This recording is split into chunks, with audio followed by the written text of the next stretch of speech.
Sounds official. Hey, you guys, my name is Aisha Malone. I am the owner and co-founder of Rose Café. Before we start, I do want to tell you guys a little bit about Rose Café. Rose Café is a bookstore that we're bringing to the far south side of Chicago, the Roseland community. We're trying to increase access to Black and Brown literature in that community. We have this wild idea that if we could get books in the houses, maybe we could cut down on the violence.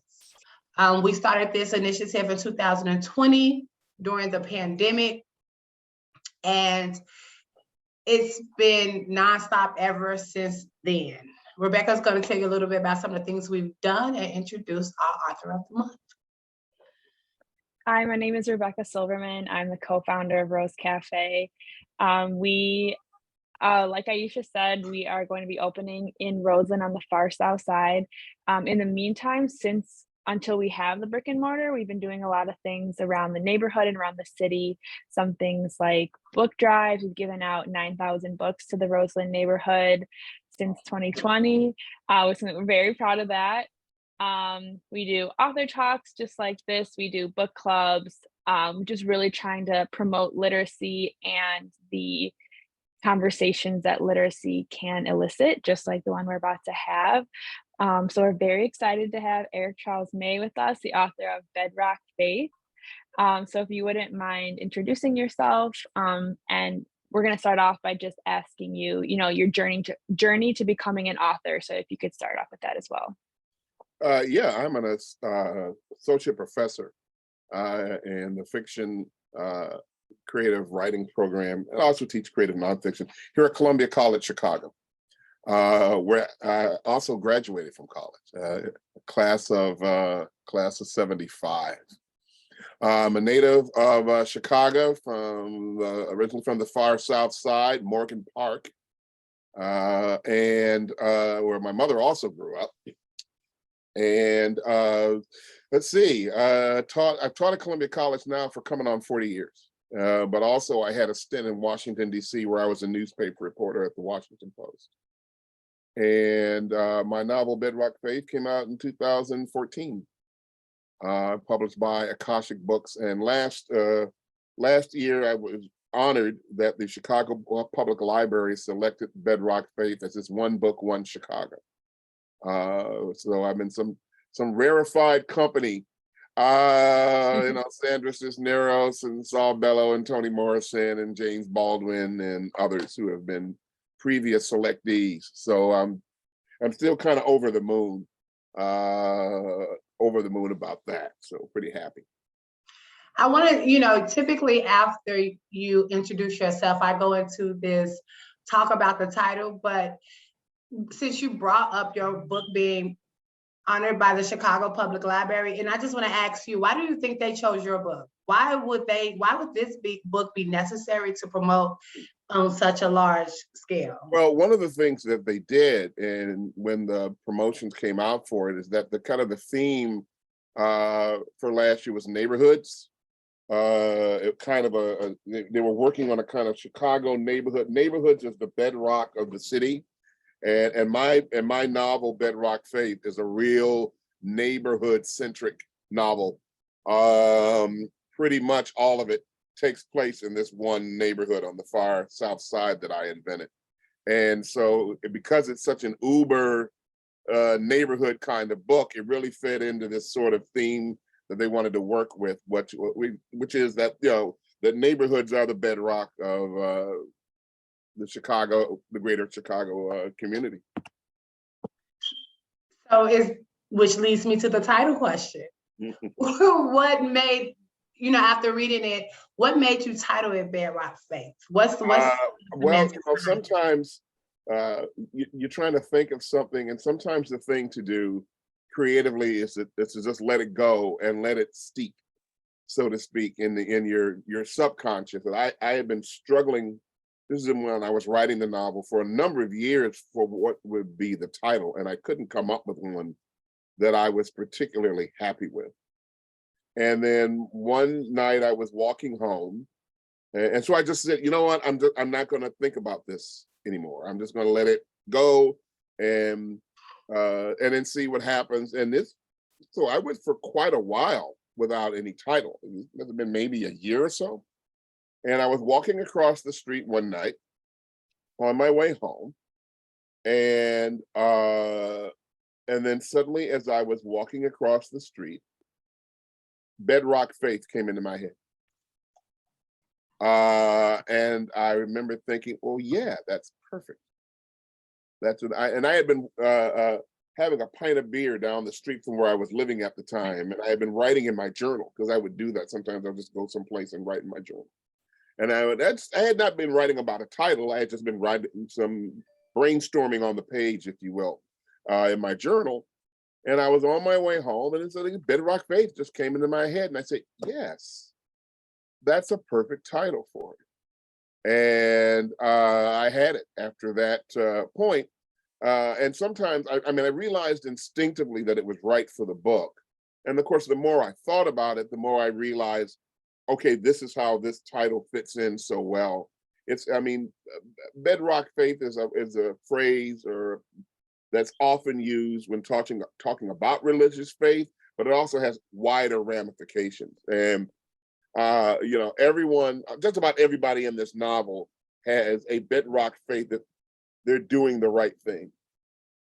They're convinced that they're doing the right thing, although a number of them find out too late that the right thing that they thought they were doing has ramifications far beyond what they could have imagined. So going back to this idea of neighborhoods that you had mentioned earlier, we wanted to talk about, if you could talk about Parkland just as a neighborhood. I thought it was interesting to bring up this idea of a middle-class Black neighborhood, because I don't always find that that's represented in a lot of literature. Usually when you see Black neighborhoods, they are lower income neighborhoods. So if you could talk more about the neighborhood itself, and your inspiration for it.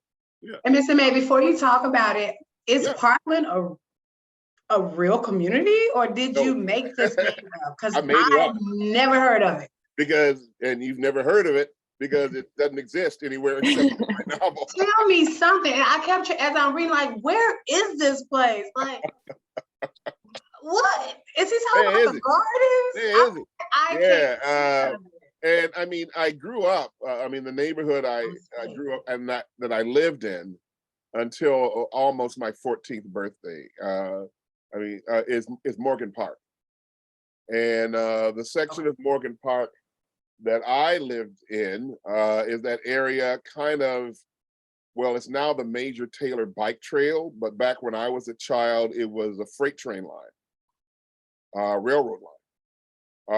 And that was kind of the eastern border of it. The western border, more or less, would have been Vincennes Avenue. And so the neighborhood was kind of diamond shaped, with about 103rd Street at the top, and then the Major Taylor, or then the freight train line on the east, Vincennes on the west, going south to about 115th Street. And this is before, of course, I was born in the early 50s, so this is before Maple Park was built.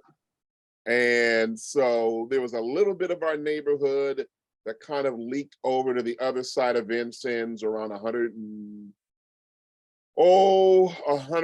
maybe 116th Street, 117th place, maybe something like that, 117th Street.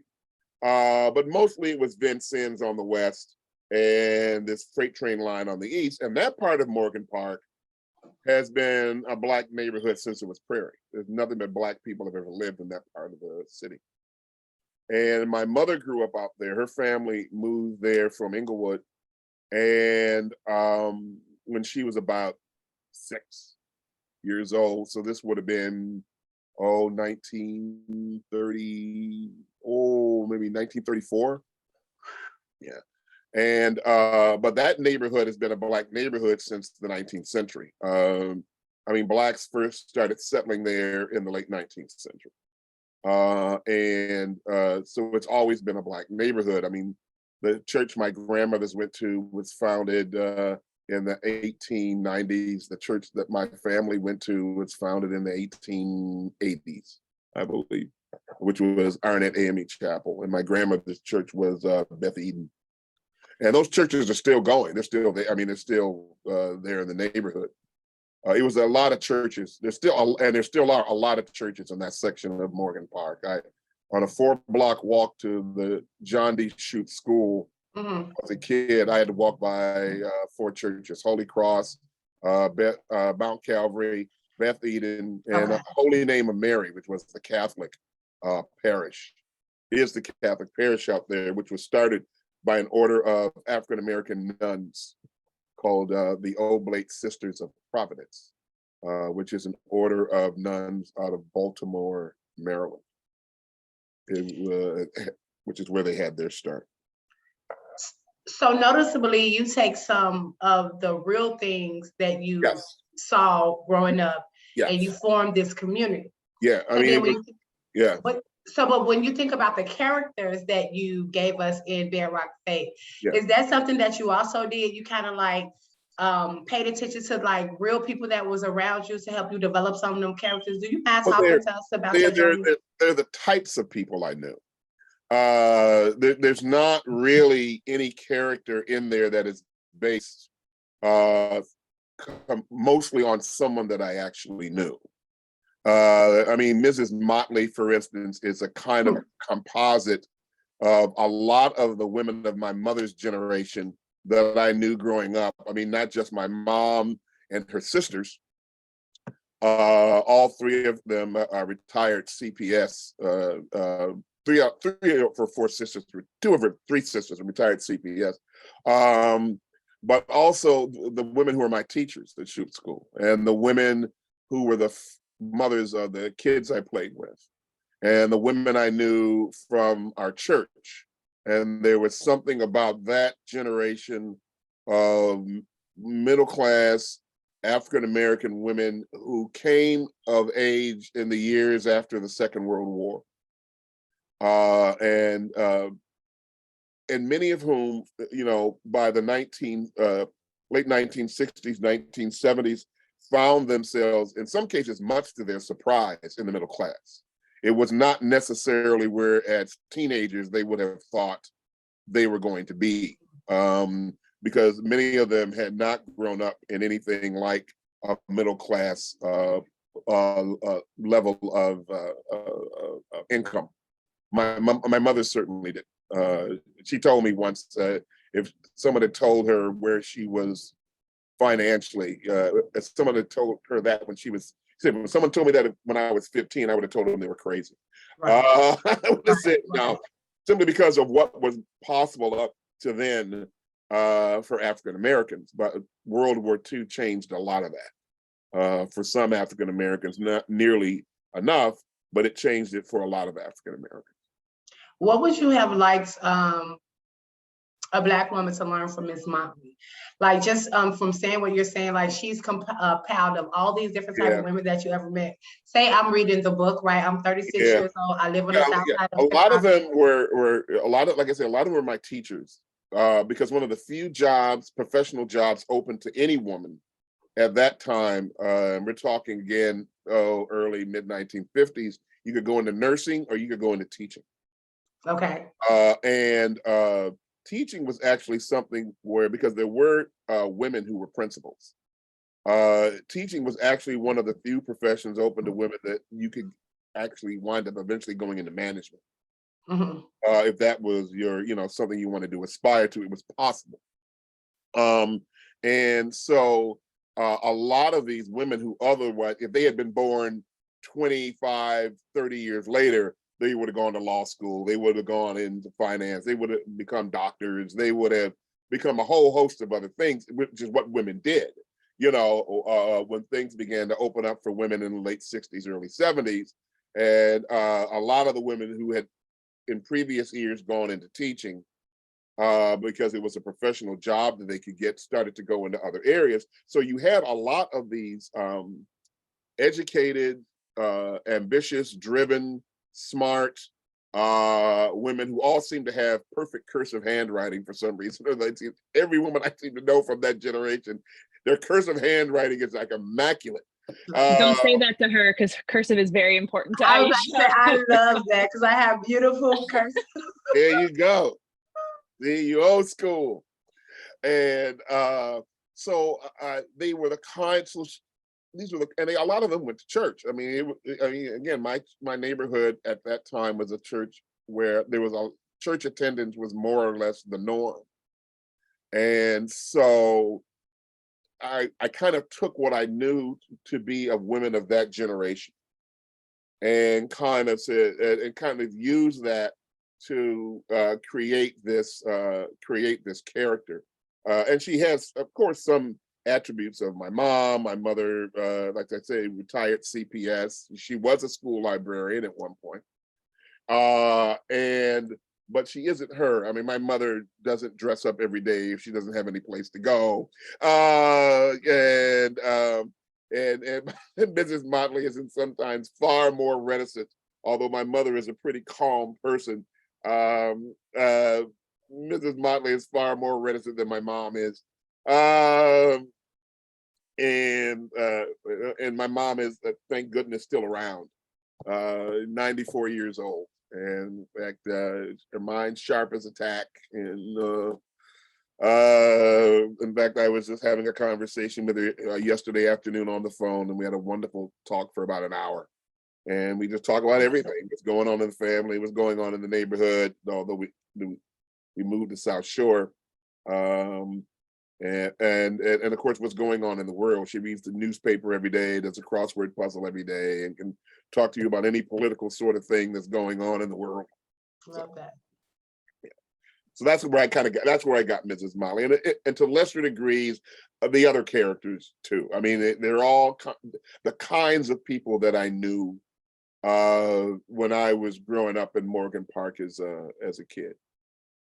When you say the kinds of people, I think that's interesting, because what we were talking about before is I think a lot of them do transcend beyond the pages, where I think that a lot of us had a Mrs. Motley in our neighborhood. Like, it made me think of a neighbor that I had, and even Stew Pot, unfortunately, reminded me of a neighbor that I had that I don't necessarily keep in touch with. Yeah. But going back to just the idea of these characters, could you talk more about, why was it important for you to portray the way that you portrayed Stew Pot and his, I don't know if you want to say transition or not, but I think like you can even just, I think it's funny for someone who hasn't read it yet, that's watching, is maybe interested. Mm-hmm. One way to describe Stew Pot before and after prison was before he had a dog named Hitler. Yes. And after, his dog's name was John the Baptist. What happened, of course, is and the novel, of course, begins on the day he returns home from prison to move back in with his widowed mom. And his neighbors, of course, are very worried. His staid middle-class African-American neighbors are very worried because he was quite the problem before he went away. He led to the destruction of a couple of neighbors' homes, destroyed another neighbor's pet, but then of course his neighbors discover when he gets back that he has had a religious conversion while in prison, but then he sets himself up as sort of the moral judge and jury of the neighborhood, and starts to get into it, particularly with one neighbor on his block after another. Each encounter with the neighbor having a more serious outcome as the novel progresses, until finally some of the neighbors start retaliating. And that ramps things up even higher until there is at the end what I call a tragic and irrevocable event. But I mean, oddly enough, this character, this born again guy, Stew Pot, is not based on anybody I knew. Was that you, Mr. May? Yeah, you no. You wasn't Stew Pot? No, I was not Stew Pot. And he's not based on anyone that I knew. He actually is an imagined, what you would call an imagined opposite, a character who is strongly opposite of yourself. And sometimes those characters can come from people that the author knows, but in this particular case, he did not come from someone that I knew. I had seen, when I was working in Washington, D.C. as a newspaper reporter, I saw something on television about a white kid who was terrorizing his classmates and playmates by telling them that they were insufficiently religious and that their families were insufficiently religious and that their families were going to go to hell as a result. You know, your mother wears pants, that's wrong, she's going to go to hell, et cetera, et cetera. And his classmates and playmates would come home crying. And but there was nothing the folks at school could do because he wasn't threatening to beat them up, their lunch money or something. Today, they would probably get him on bullying in some sort, maybe. But what struck me as a writer was that here was somebody doing something harmful or that people perceived as harmful, but they were doing it in such a way that you couldn't do anything about it. And to me as a writer, that's just inherently dramatic and interesting. Now, I had no idea what I was going to do with it, but you know, writers will do this sometimes. They will hear something or hear something or see something that's interesting. That's an interesting situation, and you kind of file it away in a kind of your imaginative Rolodex. And I didn't know what I was going to do with it, but it was interesting to me. And then a few years later, I was still living in working in DC, and I saw something on 60 Minutes about some white guy who would get off the bus on the Upper West Side, the Tony end of the Upper West Side of Manhattan. And he would get off the bus and he would start yelling at people, walking out, following them down the street and yelling at them, oftentimes women. And you could imagine how terrifying this was. But again, he wasn't threatening to beat them up. He wasn't saying, I'm going to take your purse or anything. He would just start yelling at them. And of course, the only time he did this was when he was off his meds. So they couldn't really convict him of anything because when he did these things, he wasn't in his right mind. And when I saw this, I was again struck by the idea of here was somebody doing something that people perceived as very harmful, but because of the circumstances, nothing could really be done about it. And then I thought of that kid and I said, well, gee, what if instead of having a child terrorizing other children with the word of God, what if it was an adult terrorizing other adults and making their life miserable in their eyes with the word? And I said, that's really interesting. And I had started a novel years before and had invented Parkland for that novel, but the novel didn't work for a number of reasons. And so I had set the novel aside. But when I began to think about this whole idea of a religious adult coming at neighbors with religion, I thought that Parkland would be the perfect place to set it. And so I said, okay, I'm going to join this situation and I'm going to put it in Parkland. And my original intent was to write it as a short story. I figured it might be maybe 25, 30 pages. But it was, but by the time I got into it, by the time I was 25 or 30 pages in, I realized this could be a novel. That there was enough here, and it began to come to me very quickly. Not so much every plot point, but just the possibility of how this might be able to work as a novel. And then after that, it was I set aside the idea of a short story, and I said, all right, I'm going to go for it and work this out as a novel. And that's how it started. So when you think about, you know, since you brought up the idea of religion and him trying to put his beliefs into the community, because I know writers want us to get something. What do you want us to take away about religion and how the person who's giving it, their ideologies about it, how it changes from one person to the next? Because we know what Christianity is, but how Stu Pop was doing it doesn't represent quite what the Bible say as far as like not Well, judging yeah, people and this things is the like thing. that? It's like, yeah, this religious turn that Stupot has taken is it to some degree a religious turn, it seems, of his own making, and in which he has memorized various voluminous passages from the Bible.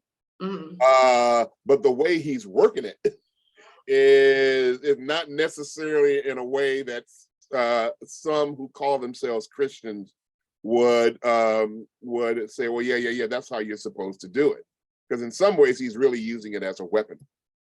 And certainly Mrs. Motley, who goes to church every Sunday, and in fact, most of the folks in this book, well, Mrs. Hicks doesn't go to church, but Mr. Davenport does, Mrs. Powell does, who lives at the other end of the block.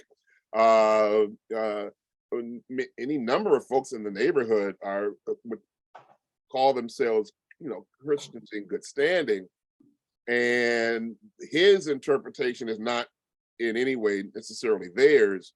But what I wanted folks to actually take, and what I wanted the novel to be, was a study of the African-American middle class.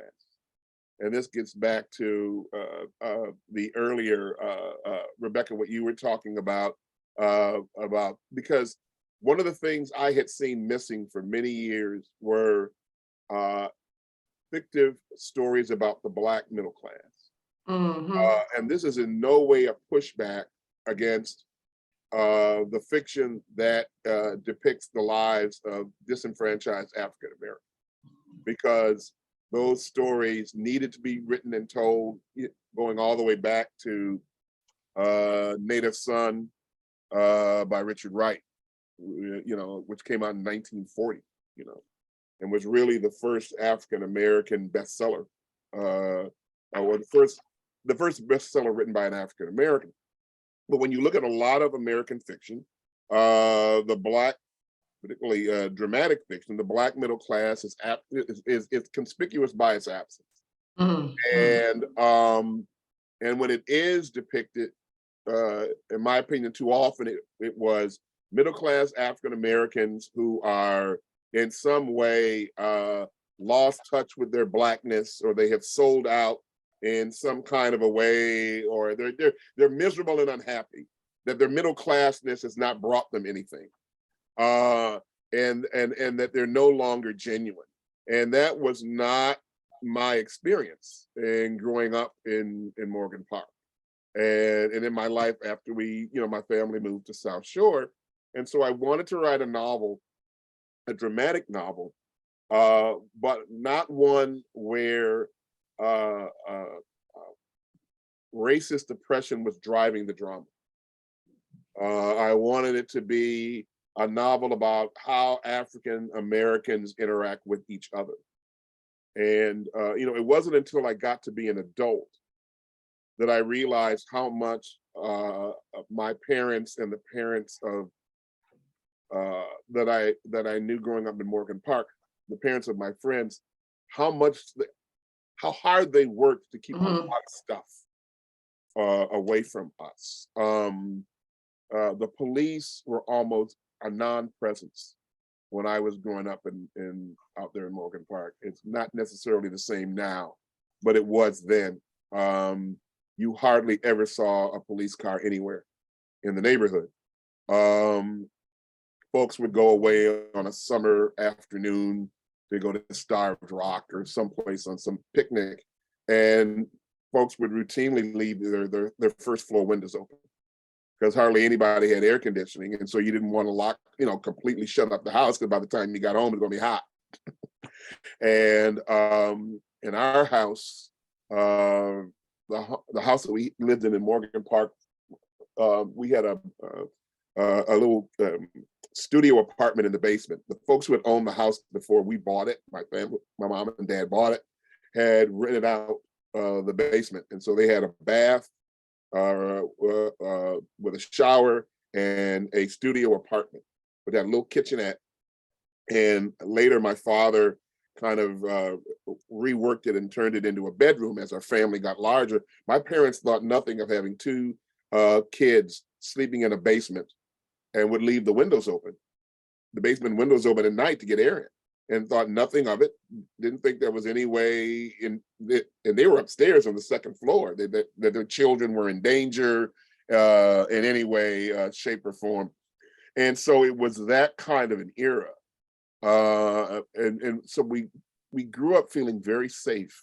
I mean, I know I did, feeling incredibly safe within that neighborhood. And I was sometimes worried about older boys in the neighborhood who might bother me, but it was always bother. It was never like some serious physical harm was going to come to me, as long as I stayed within my neighborhood. And even when I ventured out to go east to Roseland, which at that time was a white neighborhood, or into what the part of Morgan Park that was predominantly white, which was west of Vincennes, no one ever bothered me. Generally, if you stayed on a busy street, nobody was going to say anything to you or bother you, because Morgan Park High School had been an integrated high school almost from the time of its inception. So, because that's where my mother went to high school. I mean, it was integrated, but it was still segregated, if you know what I mean. Certain things were set aside for the white students, and the Black students didn't get a chance to partake, but they went to the high school. And so it was that kind of a place. And I wanted to be able to somehow show that there were places like this within a city. And I wanted to have a story that would allow it to be a story about how these people deal with each other, as opposed to how they deal with the wider world that may be in some way oppressing them. Because, while it's true that the parents in my neighborhood then had to deal with all kinds of stuff when they left the neighborhood. For instance, growing up in that neighborhood, the perception of me and my friends was not that the Black men in the neighborhood were somehow not ruling the roost. Because there was not a perception somehow that they were second class in any way, because they just acted like men running a neighborhood. They ran most of the businesses, the stores, the dry cleaners, the barbershop, the small grocery stores, the drug. This isn't the Parkland that you had imagined. Yeah. This is Morgan Park. This is Morgan Park that I based Parkland on. And so it was what I knew was possible for African Americans. And so I just kind of expanded on that idea to make this Parkland, which is this made up neighborhood that I created. And actually I went to some point in the novel to mention Morgan Park and some other neighborhoods, because I did not want readers, particularly those familiar with the far South Side, to think that Parkland was just a stand-in for Morgan Park. I didn't want that to be the case either. I wanted it to be its own imaginative self. And it also was just easier to make up a neighborhood, because when you're writing a novel, it may take years to write. It took me 10 years to write this novel, and then another 2 years to sell it. And then even after a novel is accepted for publication, it's usually about 14 months before it actually winds up in a bookstore. So if you start placing a novel in a real place, sometimes the terrain can change from the time you start writing it to the time it's actually, the book would be in a store. That school isn't there anymore. That grocery store isn't there anymore. And so when you make up your own neighborhood, the way Faulkner does with many of his novels, the way Hardy did with many of his novels, the way Toni Morrison did with, like Sula and Song of Solomon, when you make up your own community, you can just put stuff, you can become urban planner, and you can just put stuff wherever you want it. Oh, I need a grocery store here. All right, I'll put a grocery store. Oh, you know what will really work here? I need a railroad tracks here. I needed a rail, so I just made an Amtrak train line. And I said, you know what? I was about halfway through the novel. I said, you know what would really work?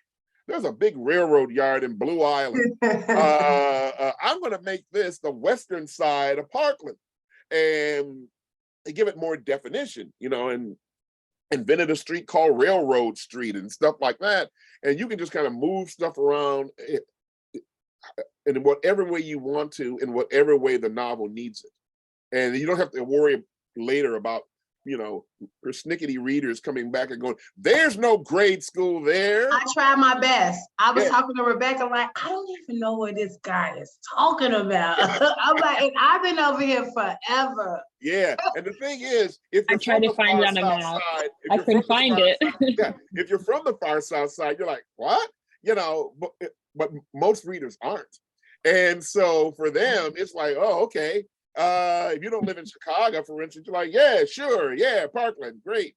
You're not even going to be worried about it too much. And this is one of the things that you have as an option when you're a fiction writer. But yeah, folks who are familiar will sometimes be like, I don't know about that. It's like when you go to the movies and they'll shoot a chase scene that is shot in Chicago, but if you're a Chicagoan and you actually see the different scenes, you're like, wait a minute, that's on the north side. Wait a minute, now they just turned the corner and they're on the west side. Now wait a minute, now they're downtown. Wait a minute, that's not. But of course, but for folks who aren't from Chicago, it's like, oh yeah, it makes sense. So yeah. Switching gears a little bit. Okay, I'm sorry. No, yeah, just to be respectful of everyone's time. Just to wrap everything up, I think something we wanted to ask you is, what does love without reservation mean to you? Oh, well, kind of what it means to Mrs. Motley. I love where you're not sitting there thinking, sometimes, we can fall in love and it winds up being a situation where the other person never allows us to feel secure in the relationship for more than about a week at a stretch. Or where we're in a situation where we have reservations. We're in love, but it's a love with reservations. Yeah, I'm in love, but I have this reservation about it, or this thing about it that I'm not completely crazy about. Which doesn't mean that love without reservation means love with a love that's perfect, but a love where you don't have some sort of major issue with how you feel about the other person or with how the other person feels about you. And that's where where this novel kind of lands at the end, because Mrs. Motley at the end of the novel, it's her novel. Usually with the novel, you have to figure out, okay, what character is eventually this story going to be about? Who's going to carry whatever dramatic weight at the end that you're going to have? Who are you going to end up with? And it kind of begins with her. The first real scene we have is her sitting in her living room, and it ends with her sitting on a park bench. And so I wanted it to be a kind of thing where she realizes this is what I want, even though she's well in her years, and she realizes she might not get it at this point, but to at least make the conscious choice that this is what I want to try to get in my life, is a love without reservation, which means a love without reservation coming from both ends, from both sides.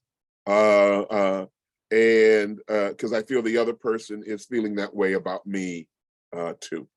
So, and I guess you could say one more, and I know we got to go because my boys have football. But when you think about love without a reservation, can we think about that in community too?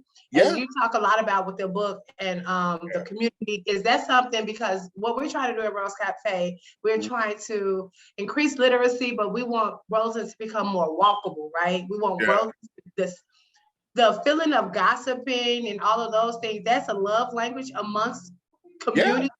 Yeah. For sure. And it's a kind of the love without reservation one can have for one's community. The love without reservation that one can have, because in a kind of a way, that's how I felt when I was living in Morgan Park. And I felt it in the grade school, and I felt it with the kids I played with, but also from the adults, not only my parents, but also the other adults. I never felt anything that not wanted. And when you can have that in a community, that's a very, very, very good thing. And like I said, I felt very safe. And I sometimes feel bad for some of my students because they've grown up in Chicago, and they've never felt that. They've never felt completely safe in the communities that they live in. And that's a nice thing to have. But we can have it again. What's going to take for us to have it again? I think one of the things that it's going to take is for people, well-paying jobs. Well-paying job solves a lot of problems. The ability to be able to provide for yourself and your family. And we've seen this, and there've been studies done on it, that when men do not have an ability to take care of their family, that does an undermining to a community, regardless of color. And one of the ways we need to get, because it's not going to happen unless people get really gainful employment and can take care of their family, take care of their kids, take care of each other. It's hard to take care of your community when you don't have enough enough monetary wherewithal to take care of yourself. I love that a lot. We're going to respect everyone's time. We kind of was supposed to stop at 5:30, but when conversations get like this, we go. It's so many things that we want to talk to you about, but I wanted to also highlight your book and let everybody know that we do have your book on sale at rosecafe.org. So one of the things we try to do when we highlight Autism Monthly is we want them to buy them from us as we highlight you. Just to show like how businesses work and how people work together for like the greater good. So they can do that. They can do that online, right? Yes, they can do that online. Great. Rebecca's going to kind of talk about some of the things we have coming up, and then we'll close out. Okie doke. I'm on mute. So in addition to selling our books online, we also, like I mentioned earlier, give out books to the neighborhood. So we do have a book drive coming up on November 5th, this Saturday. We're going to be standing at 112th and Michigan. And we literally run into the street, stop traffic to make sure that everybody has books in their home. So if anyone's interested, you can come on by. We're partnering with a few bookstores and local organizations that donate their books to us, as well as books that we purchase ourselves. What time does that start? What time does that start on the 12th? 10 a.m. and it's Saturday, November 5th. Oh, okay. It is actually in with Family Dollars on 115th. But just so those who are listening, and just in case you don't get a chance to see probably the updated flyer that we'll create, it's 115th. We partner with Family Dollar. We'll be right in front of their store. That's 115th in Michigan? Yep. Oh yeah, that's down there where Gately's used to be. Exactly where it used to be. So a little something, huh, Mr. Oh yeah, we went into Roseland all the time. State Theater there on Michigan. It's and I'm excited to be a part of the revitalization of Roseland, because they're turning Roseland into a medical district, as well as expanding the Red Line. So I was a part of a panel. 111th and Stewart. I think that's where the stop is going to be, at 111th. It's going to actually be on 115th in Michigan. Oh, really? Yes. Ooh, all right. Oh, that's so can we envision for a moment people getting off the train and seeing the coffee shop? Yeah, the donuts shop. They got to go through us first, because you got to get to 112. We want to be right there. So that is we are using our imagination vividly for this project, and having you on our show helps like show the mission. Like having local authors on here is really dope to us, and we want to continue to promote your work. Thank you so much for having me. This has been marvelous. I had an absolutely wonderful time. So you'll see your book on our shelves as we're out here popping up. We'll have your book out there, and we'll just continue to have the talk about it, just so that they can continue to learn more about the far south side of Chicago, and that we were over there too. Yeah, and I'm gonna let folks know about this thing on the 5th. I appreciate that, Mr. Man. All right. Thank you so much. Oh, thank you all everybody. so much. Take care. Happy Halloween. Bye, Charles. Okay. Bye-bye.